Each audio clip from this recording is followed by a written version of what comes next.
So I plan to comment all these issues, and of course, if you have any questions, I'll be happy to answer all of them. But before I'll start, I want just to tell you that in the website of the embassy, you can find the report on Salisbury frozen case. We're updating this report on a regular basis. So the latest one was made yesterday. So it's not just something that is fixed for one publication. This is just for your reference to understand what's going on in the sense of the investigation in Salisbury. But let me start with the situation in Syria and the military action the US undertook there along with the UK, France, and their allies on the 14th of April. The massive missile attack on the territory of the sovereign state is an act of aggression by every definition available in the international law. International law only allows to use force in self-defense, this is number one, and under a UN Security Council mandate. So there are two cases where the state can use the force, and I mentioned them. We condemn the military action by the three Western permanent members of the UN Security Council in violation of the principles of the UN Charter. It's impossible to defend international law by violating it. And можно про мальчика включить? The facts presented by the Syrian government and Russia to show that the incident had been deliberately staged have been ignored. This is we have a lot of this kind of footage from the Russian television and of course from the international one. This is the story about the boy. His name is Hassan Diab, and he is 11 years old. So basically what happened that the day when the whole so-called chemical attack was staged, he was brought, he was called by the white helmets to the hospital. He was offered some sweets, cookies, something, and he was part of the staging of all the so-called chemical attack. You see this boy, it's it's the image after the staged attack, and he was with his father. By the way, the boy is planning to come to of course with his father, planning to come to New York and to present this case at the Security Council, for the members of the Security Council. So basically this is how it was staged. And that was staged, this is the white helmets guy who is just putting the water, all these things. This is his father. I just give you just the sense. We have dozens of these kind of proofs, and everything today is being collected just to show that everything what was done in Duma was staged. Thank you. And what I want to say is that the missile strikes, and we're talking about the British missile strikes, were carried out just as inspectors from the Organization for Prohibition of the Chemical Weapons, then I'll use it OPCW, were about to head to Duma to begin investigation. Prime Minister May, in her speech at the Parliament, claimed that Russia and Syria hamper the OPCW experts' access to Duma. This statement is misleading. It was Russia that supported the request by Damascus to the OPCW Director General to send experts to Duma and did utmost to ensure they arrive and start gathering evidence as quickly as possible. It was Russia who tabled not one but two draft resolutions at the UN Security Council with the aim to establish an investigation into what exactly happened in Duma. We are interested, like all of us, in fair and credible investigation following OPCW chain of custody rules. Prime Minister May accuses us of failing to comply with the guarantees for destroying of Syrian chemical weapons. I would like to remind you that the process for their elimination was launched as the joint initiative of Russia, US, and OPCW. When in January 2016 the OPCW declared the process to be successfully accomplished, that was just 2 years ago, no country raised any objections. And yet somehow the US, UK and France claimed to find new chemical weapon facilities, I'm quoting, to bomb in Syria.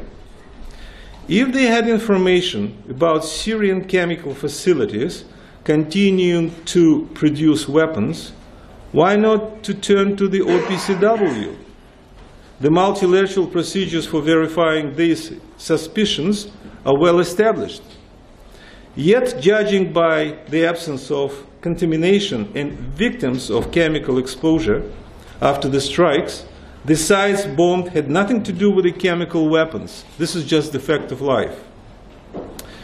Let me now come back to the legal issues which were outlined by Prime Minister May in her speech on Monday. UK openly claimed that the legal basis for the military action against Syria was, I'm quoting, humanitarian intervention.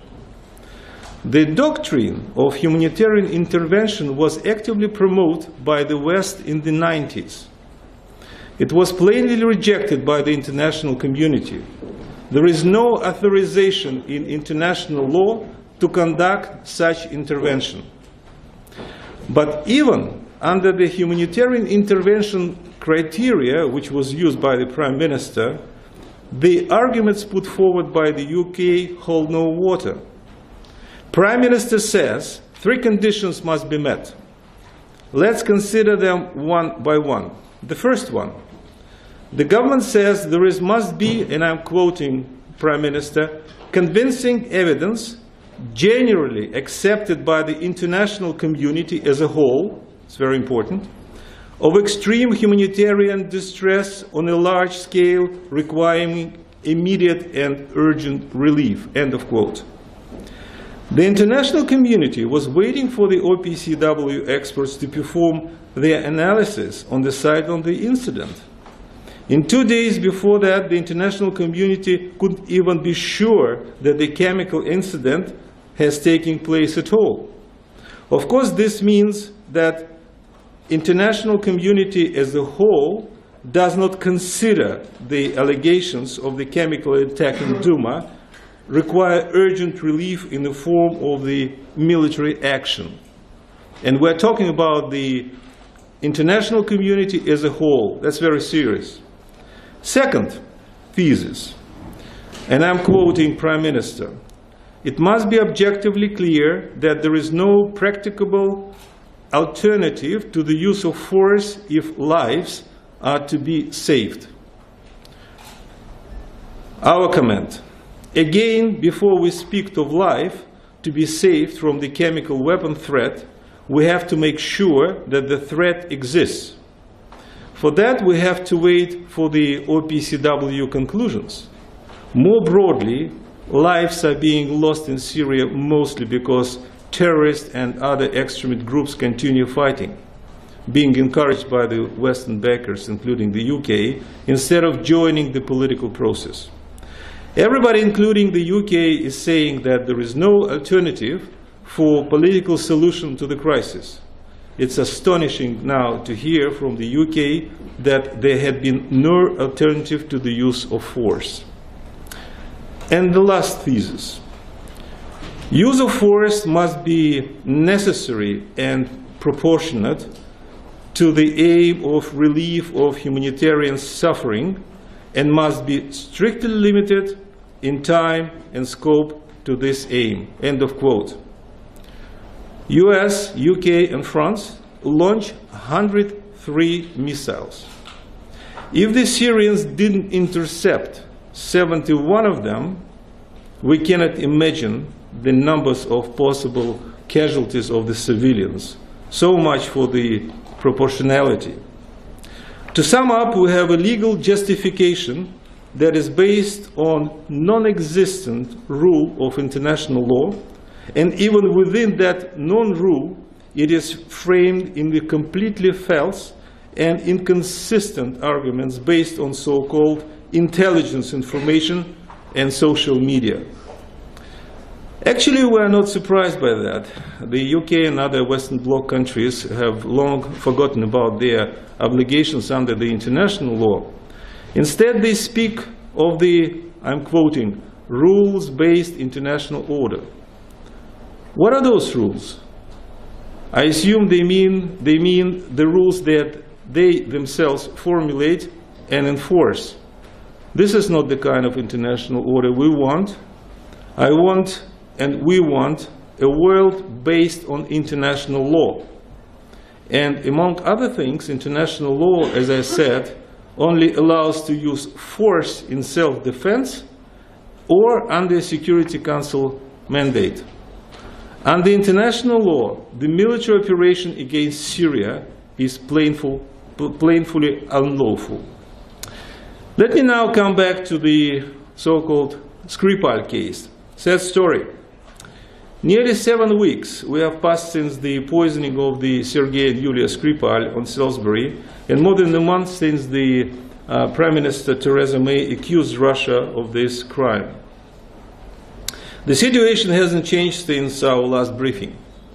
The British government still hasn't presented any evidence in support of its position. The British government continues to violate international law, including Vienna Convention on the Consular Relations and the Bilateral Consular Convention. It refuses to give us the opportunity to verify the whereabouts and wishes of other compatriots. А можно сейчас включить этого самого адмирала?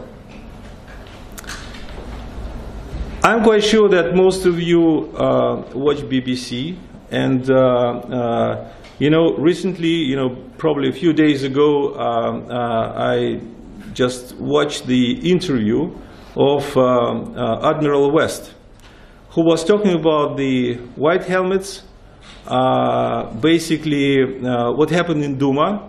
I think this is a very interesting interview because Admiral was the head of the military intelligence of this country.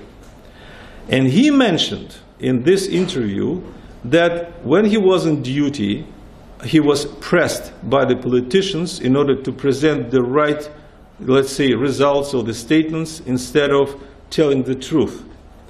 And what we believe that UK Secret Services has a huge track record in misleading the government and the public with disastrous consequences, like in Duma.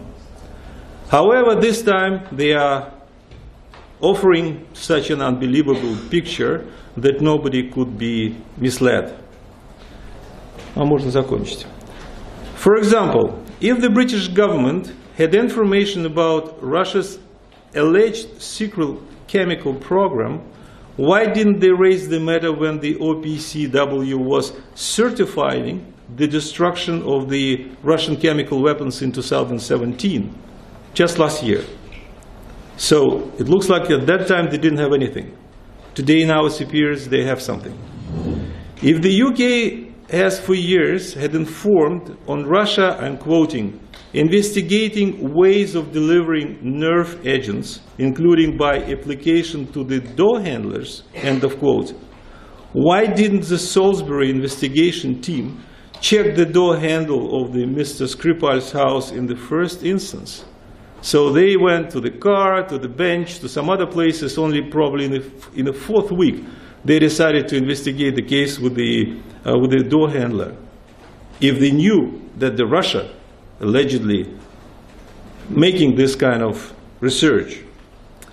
How could British intelligence possibly learn that the GRU, this is the military intelligence in Russia, cyber specialists targeted Yulia Skripal's emails accounts in 2013, so it's 5 years ago?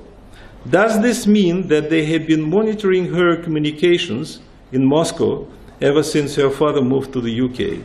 That's a good question. The British government claims that Russia hasn't responded to its original requests, but the situation is totally different. On March 13th, we sent a note verbal which said that I'm quoting, the Russian Federation wasn't involved in any way in the incident took place in Salisbury on the 4th of March. On the other hand, the UK is refusing to address our concerns regarding the incident and to reply the numerous very specific questions that we have asked. And I want to say that in the report, which I just mentioned, you can find most of the questions, and more questions are coming. Now it's around 50. It's a very practical, very pragmatic questions which we cannot get the answers. The Foreign Commerce Office is continuously ignoring our legitimate requests and questions concerning the condition of Mr. and Mrs. Skripal. Nobody saw them, nobody talked to them. A few letters that were written on behalf of the Mrs. Skripal was done in absolutely great Oxford English. Definitely, you know, she couldn't write this like that.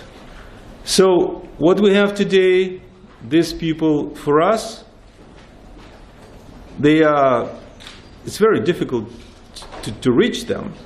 And by the way, the sister, the cousin in Moscow, she tries to get the British visa to come to London, and the first time she was refused. Today, I don't know what is the condition, you know, what is the status of issuing of that visa, but still, you know, as I understand, the British authorities are, you know, declining any possibility of her to come to the UK.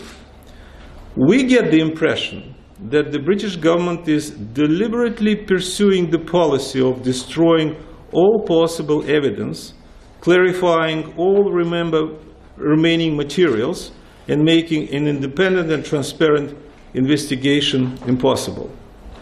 The so-called decontamination, which includes, I'm just quoting, incinerating of potentially contaminating objects, end the quote, is an element of strategy aiming to destroy the important and valuable evidence. Similar approach has already been used in the case of putting down the Mr. Skripal's pet animals. Now let me come back to the OPCW meeting that just took place 2 days ago. I'm not going to repeat everything what was said there, what we discussed. So you will find a few papers, and you can read them, you know, quite thoroughly. You know, what are the arguments, what are the questions, you know, what is the history. There are a lot of interesting things. But I want just to draw your attention to a few things that, from my point of view, are very important, because they're dealing with the visit of the OPCW experts to the UK. So what we discovered is the OPCW experts worked in the UK not in accordance with the CWC standard procedures, but in bilateral format with the UK, which lack transparency. The work of the OPCW experts was conducted under the control of the British side. Pressure on them cannot be ruled out. They checked only the sites designated by the UK beforehand. They were looking only for the substance identified by the UK. So the format chosen could not guarantee impartiality and the comprehensive nature of the verification. The information is in the full version of the OPCW report is insufficient for making any final conclusions. Moreover, according to our experts, the report is full of inconsistencies. The report, of course, is confidential. We are not here the professionals in the chemical experts, so I wouldn't go into the technical details. But for your understanding of the situation, I would like to point out some general questions and observations of the Russian experts. The fact that the identified toxic substance discovered was a high purity might mean that it was synthesized in a laboratory and not an industrial plant. It's very important. This is in line with the well-known fact that it can be made and researched in any modern chemical laboratory. and we know what kind of lab there is only 10 miles from the Salisbury. It's impossible to identify the chemical so quickly only if its sample was made available or had been synthesized beforehand. This might mean that the UK could have handed over its own sample of the substance for comparison. Same samples contain the pure toxic chemical without any sign of decomposition. This is strange, given that more than 18 days have passed between the poisoning and the arrival of the OPCW team to the UK. It might mean that the chemical was intentionally injected just before the blood samples were taken. These are just a few examples. Read the papers. The most important point is that the report contains very little detail. Russia will not take at face value any conclusions until our experts will be provided with the access to the victims. We don't have any access. As well to the all materials of the OPCW expert analysis and the entire volume of the real information regarding this incident the UK has on its disposal. Yesterday we sent a request to the British side to allow medical examination of the Yulia Skripal to be conducted by Russian specialists. So far we don't have any answer. Considering all the facts, now we have more reasons to qualify the situation as an abduction of the two Russian nationals. It's more than a month past. More questions arise as to the possible involvement of the British Secret Services. We will continue to seek truth, demand answers from the British side. Теперь фотографию Глушкова поставьте. Another case. Let's turn to another case, namely the murder of Mr. Glushkov, which happened more than a month ago on the 12th of March. Nothing has changed since our last meeting. On the 6th of April, Foreign Office invited us to contact Metropolitan Police directly. On the 9th of April, I sent a letter to the Metropolitan Police Commissioner, Mrs. Dick, with a request for a meeting in order to discuss the case in detail.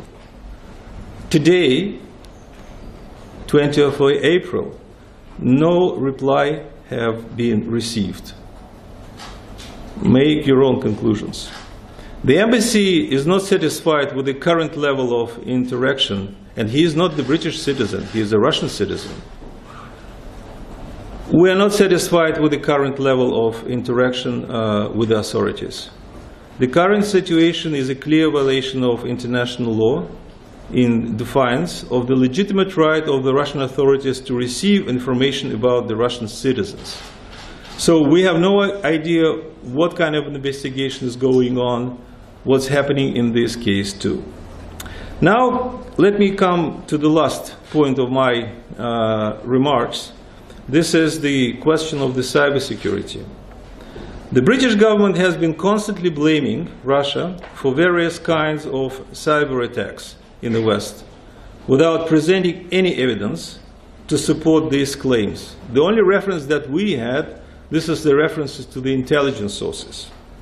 In February, the United Kingdom blamed the Russian government for non-Petya cyber attacks of June 2017. More recently, that was on the 11th of April, Home Secretary Rudd claimed that, and I'm quoting, over the past 6 months, the National Cybersecurity Center has reported to 49 incidents associated with Russian cyber groups, which allegedly targeted energy, telecom, and media. In connection with the poisoning in Salisbury, we have witnessed an unprecedented campaign in the UK calling upon the government to use its own offensive cyber capabilities against Russia. It's a very serious statement. In recent days, there have been numerous calls in the British media to prepare for an inevitable cyber attack from Russia. We're disappointed by the fact that such serious claims have been made publicly without any proof being presented and without any attempt by the United Kingdom to clarify the situation with the Russian side in the first place. It's reckless, provocative, and unfounded policy.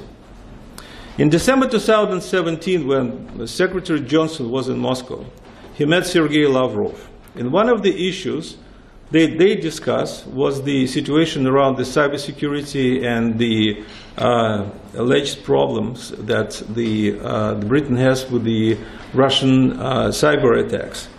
And Lavrov said that, Mr. Secretary, let's make the good consultations between the specialists. Let's you present the evidence, give some kind of information, and we'll discuss this, because we don't want the British people to be misled on this very specific issue. Unfortunately, our proposals were ignored. So we made a conclusion that the British authorities are not interested in any dialogue. They're interested just publishing the leaks, claiming that Russia is doing something here in this country, something wrong. And from my point of view, it's unacceptable. Prime Minister Theresa May didn't reject the possibility of a deployment of UK's offensive cyber capabilities, I'm quoting, against Russia during her statement in the House of Commons on the 14th of March. The Foreign and Commonwealth Office has also failed to deny that in official correspondence, despite our direct requests. So impression grows that the British public is being prepared for a massive cyber attack by the UK against Russia, which will be presented as a response, but will in fact constitute unprovoked use of force. So this is our impression, and we hope, and we're still waiting the answers, officially waiting the answers from the British side. I think this question is very serious, and I think this is the matter of the national security. And we hope that the British government will be responsive to our questions. So I finished, and I'll be happy to answer your questions. We'll start from the first row, and then we'll go. Please. It's Masato Kimura, Japan. No, just the microphone. It's Masato Kimura, Japanese journalist. I have two questions. One is World Cup, and the second is North Korea. So there are so many issues. You said cyber attack accusation and Syria attack, and also so many issues. And do you have any expectation on the World Cup or any effect on the World Cup in Russia? And the second issue is, do you think there is any chance President Putin will meet Kim Jong-un in near future?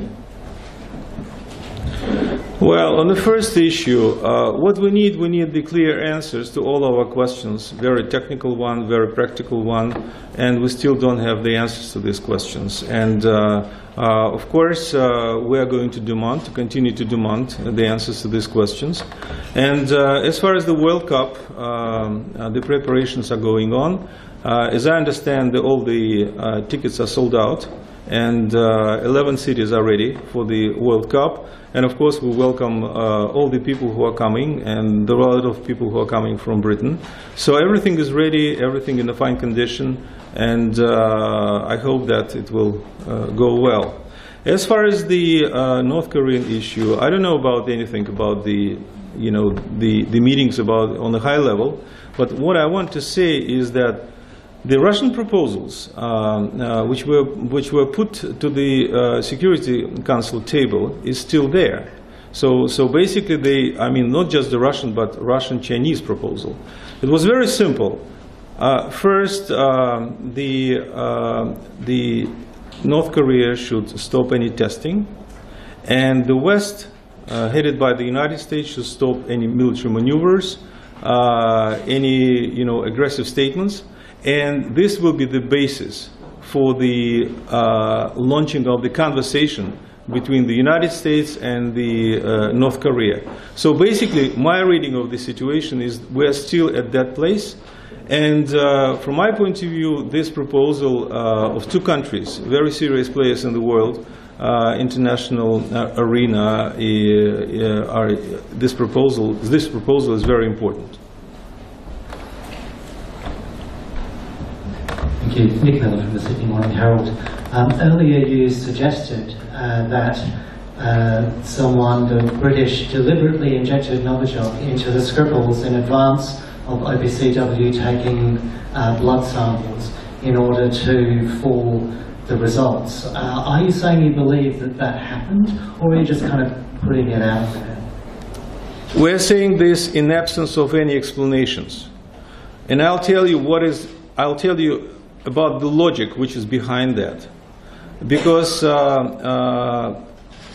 two samples were taken from Sergei Skripal and from Yulia Skripal.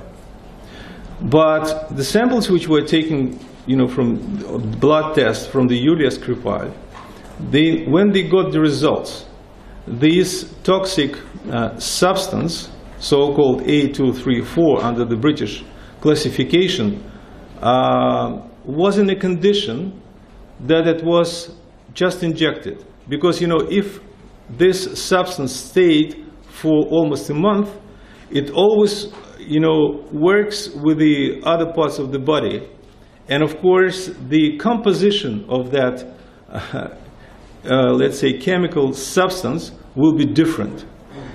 And judged by the report that we got from the OPCW, the substance was exactly at the condition that it was probably, as Teresa may use it, highly likely, was injected before taking the blood test. But in order to prove it, we have to get the answers. And Britain is not going to cooperate with us, so that's the problem.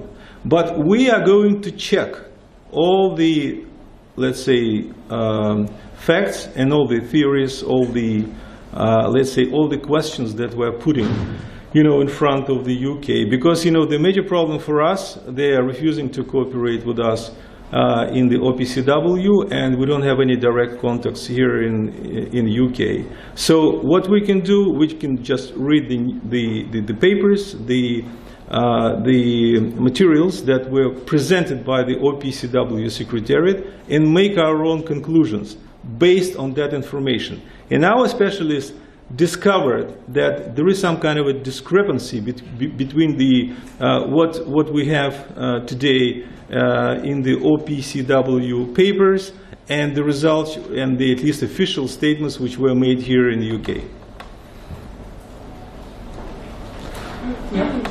Sorry. Vinay Padu, France 24. You said that on some things the situation hasn't changed. So, for example, the access of your embassy and your diplomats to the Skripal hasn't changed. But what seems to have radically changed is that we've gone from an interpretation where the Salisbury attack on the Skripals with Novichok, I know you don't believe that was Novichok, but you thought that it might have been perpetrated by someone else. Now, picking up on my colleague's question, if you think that they were injected by UK intelligence services with... I didn't say that. Oh, sorry about that. No, I said that once we check the results of the blood and we check the substance, so-called Novichok A234, it was in a condition that it was just injected before the blood test. We don't know who did it, how it was done. This is just the assumption based on the papers that we got. For us, it's very essential to understand and to talk to the British, but they are refusing to talk. I think that's... Just to make it clear with them, not through the newspapers, but to clear directly, in a direct conversation, to ask them. But Ambassador, you will understand that the shift that I'm trying to illustrate is one of intent of the British government, of the intelligence services, to falsify the OPCW examination, to itself trying to poison and murder the Skripals. That's a very serious accusation. So that's my first question. The second is, if Yulia Skripal makes a statement on camera, will that go anyway towards, if she were to say, I'm not being held, I have not been abducted, I am choosing to not avail myself of either a medical examination by Russia or to see the Russian embassy officials, will that go anyway towards your being reassured that she hasn't been abducted? And thirdly, Sergei Skripal is, as far as I understand it, a Russian citizen, yes, but he's also now a British citizen. So the British have a duty of care towards him. Yeah. So on the last question, we can talk about the British citizens of Sergei Skripal, but he's also the Russian citizens. But if you take Yulia Skripal, she's not the British citizen, she is Russian. And what we wanted, this is the answer to your question, you know, what's the problem to meet her personally? She left hospital, she's all right, that was official statement of the doctors. What's the problem to talk to her? We simply don't understand that. You know, maybe you understand that logic, I don't understand. If everything is all right with the person, why not to talk to her? If she would say that I'm not going to, let's say, continue the relations with the embassy or something like that, it's all right. But we want to see the answer. And so that's the major problem. And the first question about the special services, what I wanted to say that absence of dialogue, you know, not presenting the evidences, that brings us to the conclusion that something is wrong. 1 month and a half, we don't have any official information on the health and everything, what happened, you know, with the 2 Russian citizens. Isn't it surprising for you? Like that? I mean, we simply, in a normal state, it will be very difficult, you know, just to keep the situation like that. That's why, you know, of course, this brings us to the conclusions that this is a huge provocation against Russia. Because Russia was blamed almost the next day after the poisoning that it was done by Russia. And as you rightly say, this is a very serious statement. Yeah, the second row. Thank you. Christoph Meyer, DPA, German Press Agency. I have a question regarding Duma. Earlier today, a Russian government spokesperson said that there has been evidence found in Duma, like grenades that have been produced in Britain and containers that contained chlorine from Germany. And I from Salisbury. She said from Salisbury. Something from Salisbury and something from Germany, like containers or remains, but it wasn't very specific. I wanted to know, do you have any more detail or evidence?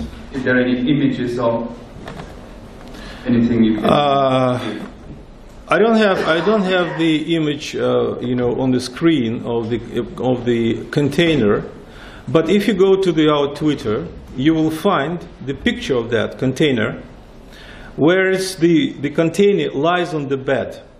No windows are broken, nothing hurt in the room, and there is a gentleman in a mask, and the container is just peacefully lying on the bed. You will see this is a very famous picture.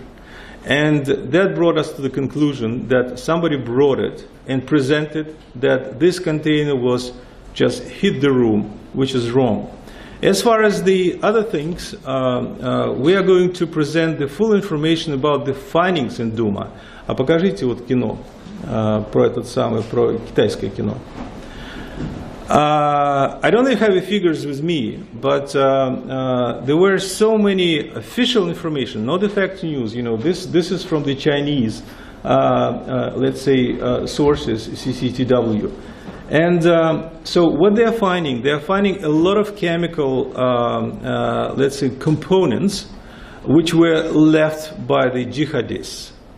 And some of them were found in eastern Ghouta, and there will be physical evidence that the chlorine was produced in Germany, that was supplied from Germany, because all the labels are there. And certain things, I think the smoke devices were from Salisbury. But this will be the official information will be presented by Russia. Today it was just stated by the spokesman of the Ministry of Foreign Affairs. So, but this is in general how the places which was left by the jihadists where they produced the chemical weapons, and there are dozens of them all across the country. So basically what they did, they produced the chemical weapons, you know, with the chlorine, with some others. Then they staged the so-called chemical attacks, and with the help of the white helmets, it was presented in a way that it was done by the Syrian government. So today we have all the evidence, and we are ready to present this evidence to, to the world community. But it is well documented, and this will be part of the big story. And by the way, it's not only the Russian TV, it's also Chinese TV, even American TV. For example, one American news network, you know, they made a few films which is now available. You can find them. It's available officially, it's not fake. It's something that they found themselves. And they found, by the way, the last company, I mean the American one, they found this in Duma. So basically it's part of the story, and I hope that the experts from the OPCW will visit this place as a proof what we have today in the territory which was liberated by the Syrian army. When will that evidence be presented? I didn't get that, sorry. So first of all, we have a lot of footage. This is first. I hope that this evidence will be presented to the OPCW, to the experts. And then I think the Syrian, let's say, government will think how to make it available for the broader public. But the evidence are there. The second one. Bianca Cialis, KTG24 Italy.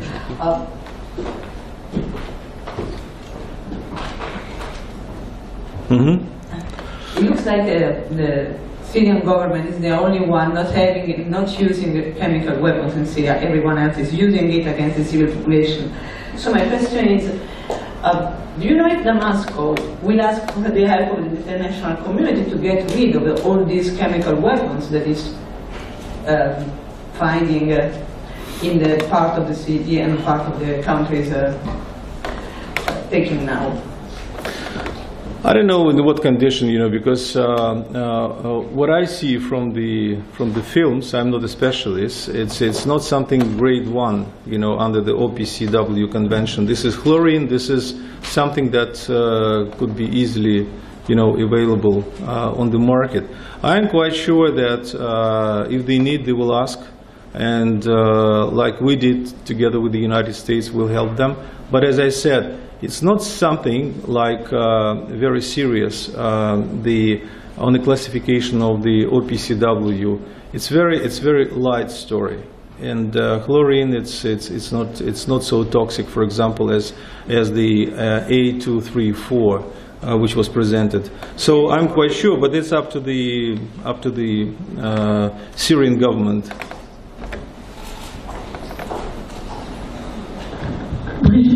Politique internationale.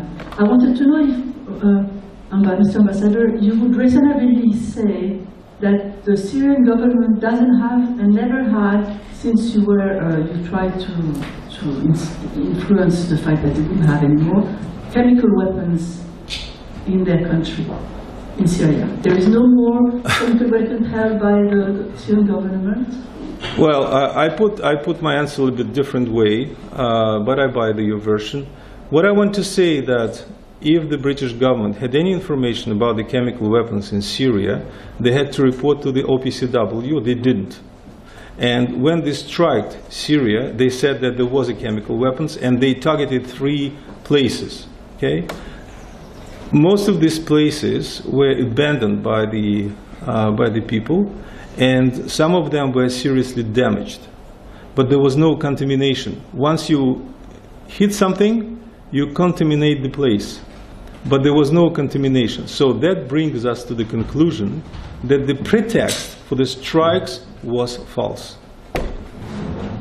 And the fact that the Russian government had a restraint, there was no escalation. That were you yourself, when you heard there were strikes, were you personally worried that there would be a retaliation from your government, or did you sort of think it was wise of them not to act, and were you ever concerned that they would? First of all, of course, we were against this kind of strikes, and as I explained at the beginning, that was the clear-cut violation of the international law. Because for Britain it wasn't self-defense, and there was no decision of the UN Security Council. We worried, and what we did, we protected our, let's say, forces. But most of the targets, I think all the targets, were on the Syrian side. That's why Syrians retaliated. And they shut down 71 smart missiles. Please, let me take some water. It's becoming warm.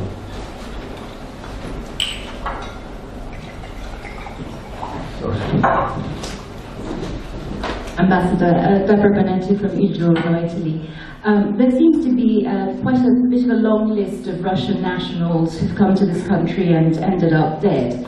And they all seem to have had some kind of history with Russia. And so I wonder, who do you think, if not Russia, is killing them, and why? And you seem to, before you said that the UK government, you seem to have implied that the UK government may have had something to do with injecting the Skripals with this substance. Why, in your view, would they do that? I didn't say that it was done by the UK government. I said you implied. We have suspicions. Because, you know, in order to understand what's going on, we have to check. But it's so difficult to check when nobody's talking to you. So this question will stay like that, based on the papers that we got from the OPCW. As far as the strange deaths in this country, for us it's really a good question. But the problem that we have with this country is that all the cases with the deaths of the Russian citizens are still classified. We don't have any access to the investigation of the Litvinenko, despite the fact that it was public, so-called public case. We don't know what happened with the Boris Berezovsky, who died in strange circumstances. Everything is classified. And now Glushkov, he's a Russian citizen. I'm asking more than a month to give me something, you know, some kind of even a meeting, and what I can do in this situation. So basically, all the cases are very suspicious for us. And before making the judgment, we want to get the full information. I hope that we'll get this information not in 100 years, but a little bit earlier. And I call on the British government for more transparency. Because this is the Russian citizens, and we want to know the truth. Why they're hiding this, I simply don't have an answer to this question. Maybe there are some reasons. Maybe you will investigate. Okay, we'll go with the third row. Thank you. Juliet Bremner, ITV News. You seem very desperate to speak to Yulia Skripal. You keep telling us that you're being prevented from doing this, but she's put 2 statements out saying she doesn't want to see you. Why is it so important that you get to her? First of all, this is the rules of the international law, because the Consular Convention stipulates that in order to understand the real wish, the real will of the person, you have to talk personally. This is just the international law. And declining our request is just the violation of the international law. What we want to see her that she's in a good shape, in a good health, and she will tell us personally that we don't need, I don't need your services, and that's it. All the statements were made before it was made on behalf of Yulia Skripal. So basically, we cannot accept this. I'm quite sure that if something goes wrong with any, thanks God not, with the British, somewhere in the world, I'm quite sure that the embassy of your country will ask for the meeting with that specific person. It's just ABC of the world behavior, I mean, in the international scene. Do you not accept she might be fearful then, given what's happened to her? I don't think so. Why she doesn't talk to the, why she's not allowed to talk to her sister, to her cousin? Because she doesn't want to speak to her cousin because she's in Russia. So you're talking on behalf of her. I want to talk personally. Sorry about that. Very simple. We're old-fashioned. Please. You always say that you want the OPCW involved, and yet when they are involved here, you criticise them. So when you agree with them, you like them. When you disagree with them, you don't like them. It's just your narrative to muddy the waters. Is that right? No. And I'll tell you why. We want to cooperate in two areas with the OPCW. The first one is to get access to all the papers, all the findings they got here in the UK. So it's our right. But you won't follow that procedure here? No. It's the rules of the OPCW. But since, but the British are not allowing us to get access because they acted under the Chapter 8. So they asked the assistance of the Secretariat. So, but what we want to get all the papers, all the originals. It's a long story, but it's quite fair to get access to all the papers, all the results. It's normal, because we're charged with the very serious things, and we want to know. This is first, and this is our citizens. This is first. On the second issue, what we did, I think that was done 7 days ago. We launched the mechanism of the OPCW under the Chapter 9, Paragraph 2. And we put a lot of questions to the British side to give the answer to us. This is a little bit different. That includes the assistance of the OPCW, but the idea is to establish the dialogue with the UK, which they are refusing to have.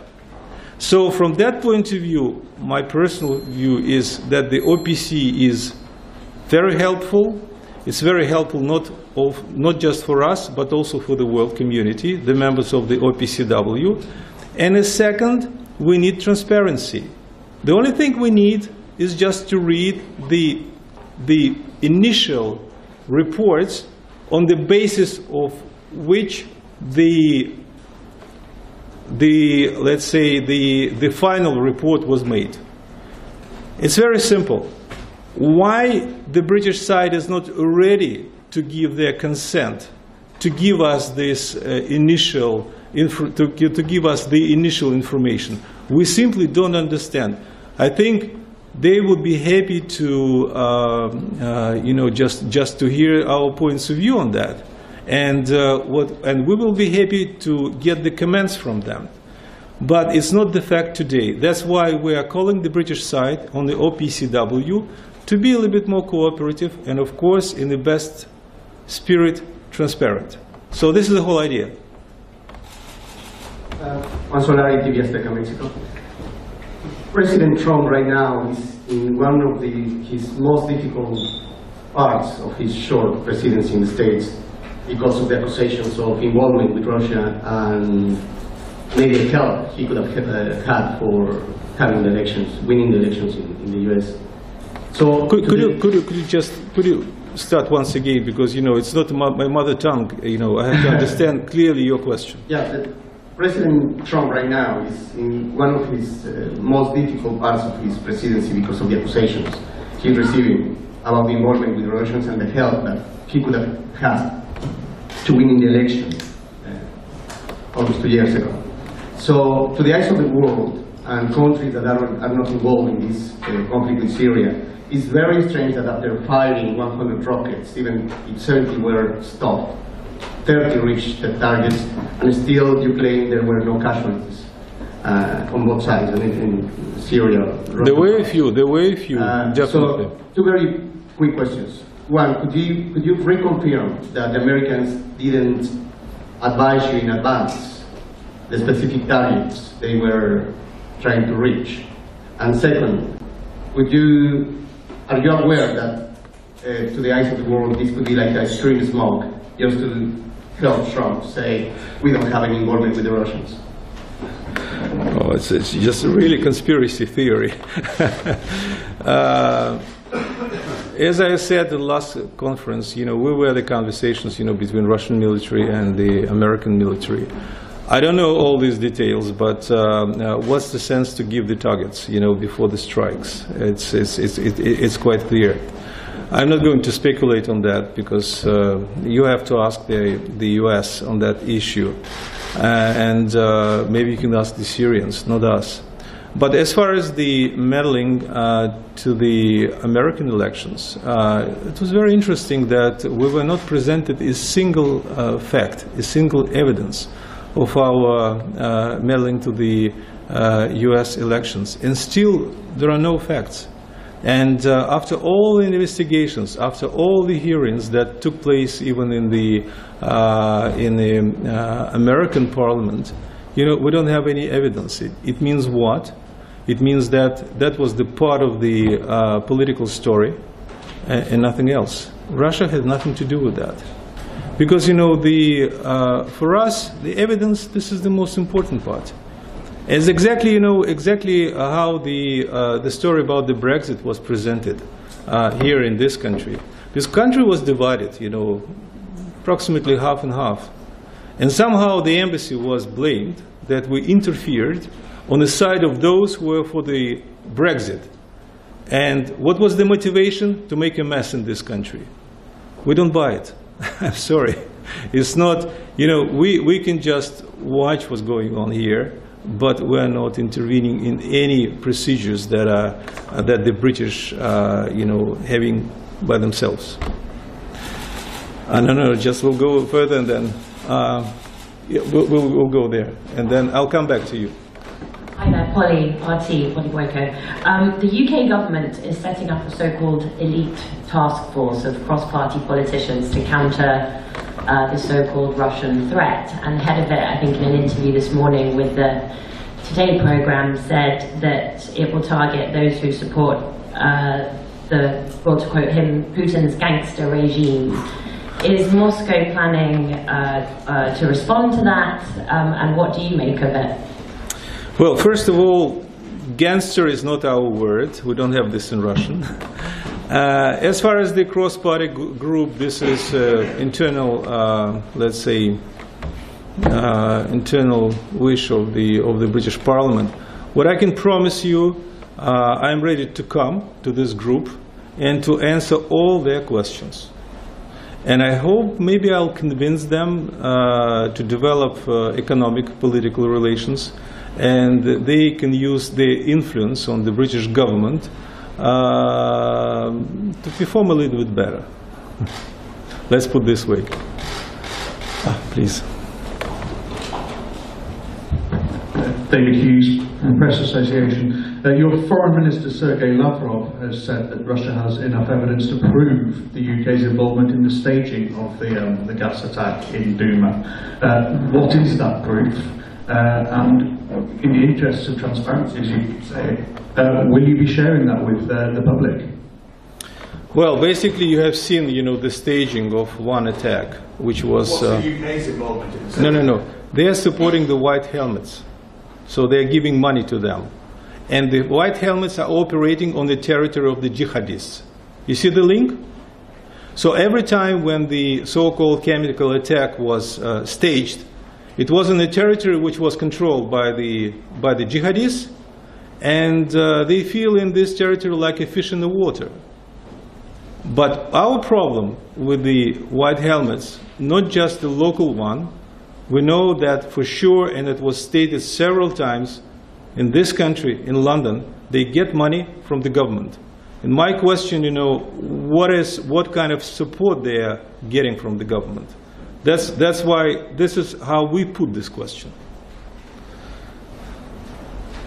Yeah, please.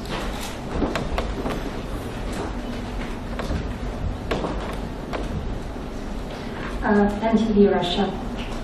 Alexander Yakovenko, I have a question regarding OPCW report. There are two quite confusing paragraphs. Paragraph 6.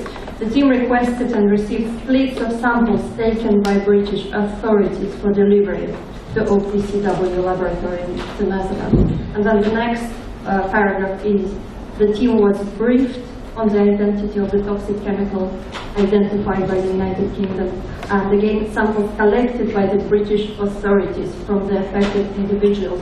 How do I understand it? Does it mean that the OPCW team didn't actually have the direct access to these results, so they took samples from the British authorities?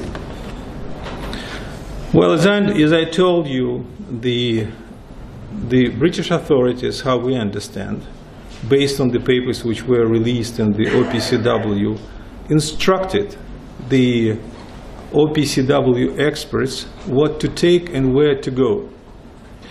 They did it in accordance with the Article 8, because the British side requested their assistance in that, according to this article. It means that they invited them to support their findings, nothing else. So the experts didn't operate and were not looking for something else. The task for them was to support the findings, and that's exactly what they did.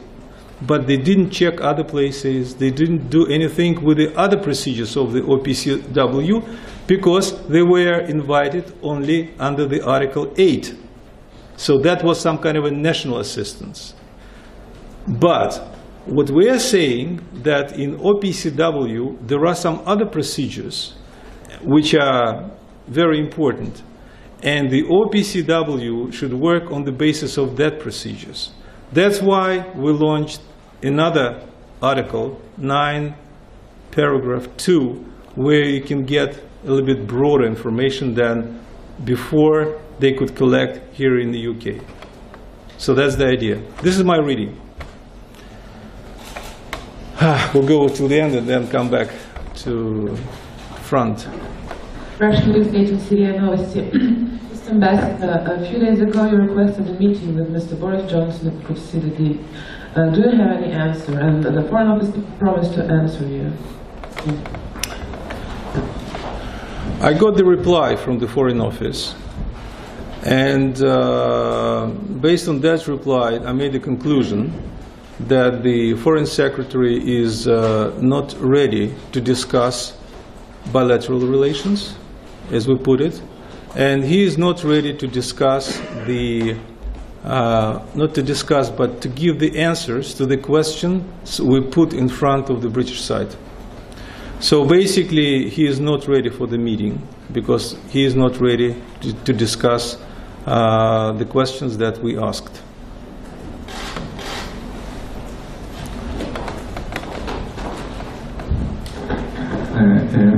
Ogata from Japanese paper Yomiuri. Mr. Ambassador, what is the position of Russia in terms of the incident in Salisbury? 2 weeks ago in this press conference, you said that Russia, we never produced Novichok, and you denied the production of Novichok. Could you repeat once again, because there was some kind of general... 2 weeks ago, yes. I was present in this press conference, yes. And I heard your word. We never produced Novichok. Yes. And there are some reports in Russian news media. There was a factory in former Soviet Union in Uzbekistan, the factory which produced Novichok. And after the collapse of the Soviet Union, the factory was destroyed or closed under control of the US. And there is the speculation that US is under or behind the incident is only a speculation. And there are reports or interviews with the Russian chemists who confirmed the existence of the program in the Soviet Union to develop Novichok, and he himself participated in the program. So I want to ask you to make clear the official position about the production or the existence of such a project in the Soviet Union or in Russia. I want to state officially that we never developed, we never produced Novichok in Russia. We stopped all the chemical programs in 1992, and in September 2017 we destroyed all the stockpiles of the chemical weapons. This is first. Second, of course, we read different statements made by the Mirzayan, for example, from the United States. And what we discovered, that Novichok was developed in the US, and we prepared specially for you the fact sheet information about all the publications which were made with the so-called Novichok family in the United States. Certain things were even patented in the United States. So basically the whole idea of the Novichok came first from the scientific literature, and certain things were patented. At the entrance you will find the 2-page story, complete story about the Novichok in the United States. I think your curiosity will be satisfied. Please.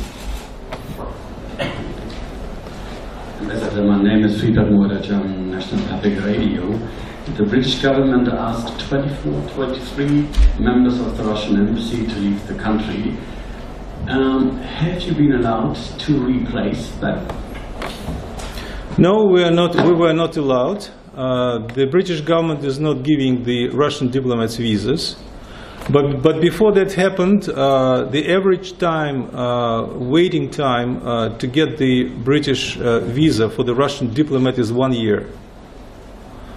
In certain cases it was 1.5 years. In certain cases there was even one case 2 years.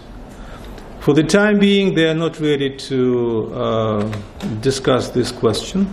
As I said, the personnel was cut down by 40%. That's why we have delays, you know, in the issuing of the visas to the British citizens. We are planning to replace the people, but we don't see any cooperation from the British side on that matter.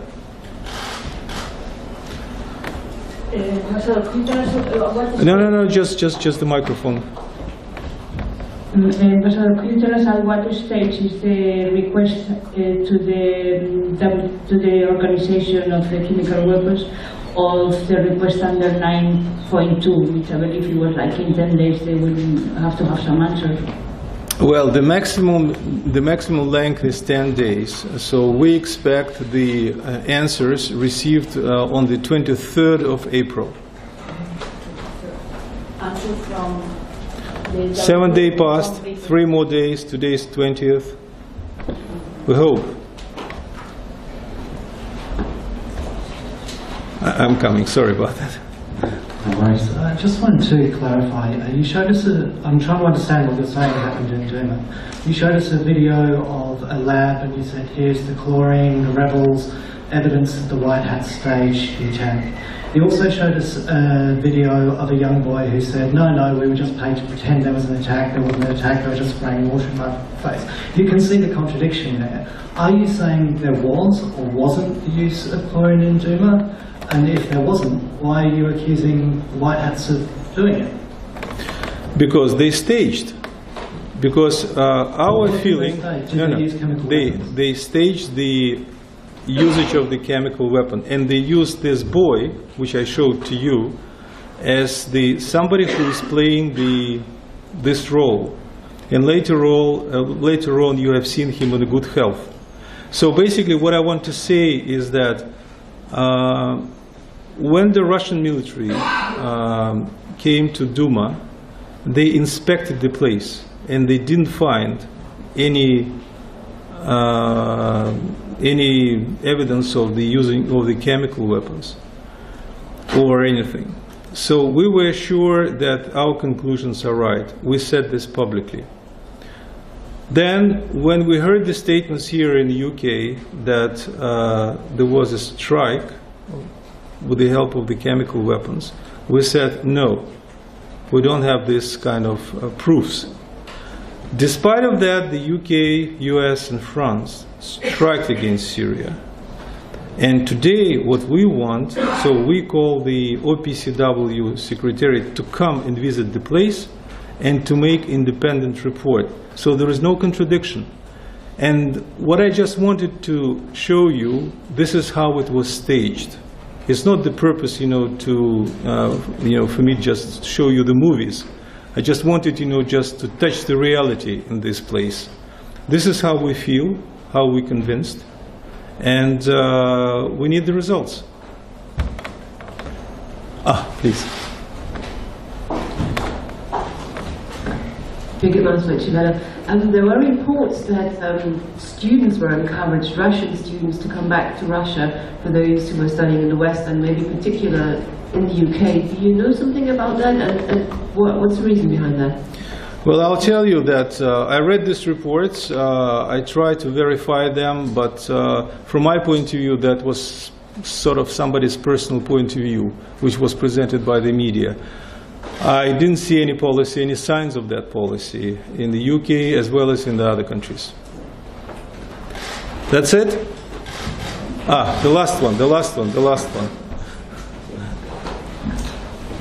No, that one, this gentleman.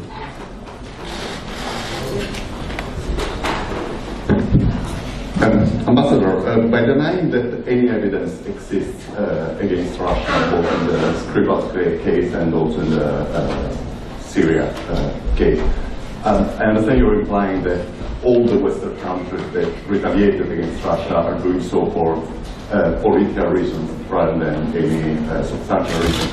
And if that is so,